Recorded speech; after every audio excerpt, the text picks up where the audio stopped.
Rep. Alexandria Ocasio-Cortez, DNY, is being sued by two people who say they criticized her on Twitter and were then blocked from her account, which has more than 4.7 million followers. The two federal lawsuits were filed Tuesday, the same day a federal appeals court in New York upheld a lower court ruling that President Trump violated the First Amendment by blocking critics on Twitter. The three-judge panel's unanimous ruling said that because Trump uses his Twitter account as a public forum, he cannot bar people who disagree with him from taking part in an open dialogue. The lawsuits against Ocasio-Cortez were filed by Dov Hikind, a former New York State Assemblyman, and Joseph Saladino, a social media personality who goes by the name Joey Salads and is running for Congress. Saladino announced his lawsuit Tuesday on Twitter, saying, "Trump is not allowed to block people. Will the standards apply equally? Stay tuned to find out." According to the court document he posted,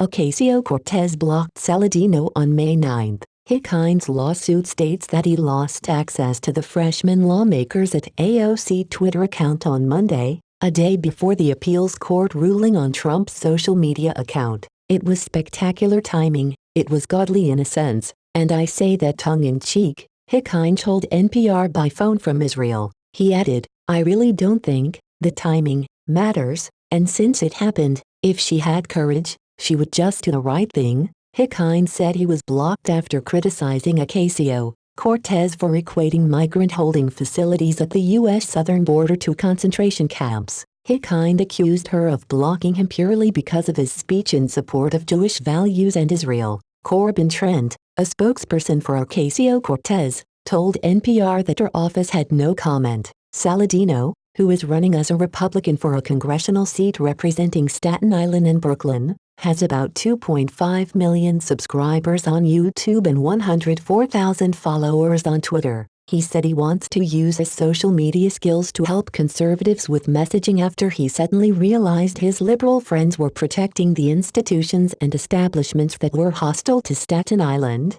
Some of his videos have spurred accusations of racism. He also discussed a sex life in a Twitter thread. Some New York Democrats voiced their support for Ocasio-Cortez. Blocking people on social media, especially women, typically subjected to an avalanche of hateful and misogynistic speech online, is not a violation of their First Amendment rights, said State Senator Julio Salazar, D. Brooklyn. "None of us have a constitutional right to use someone's Twitter to abuse them." Hikind said his criticism of Ocasio-Cortez focused on policy and never veered into vile territory. "This is about every elected official," he told NPR. "Just because you don't like what someone is saying, just because you can't deal with someone's criticism of your policy, I'll be deaf and dumb." That's hopefully going to be history all over the country.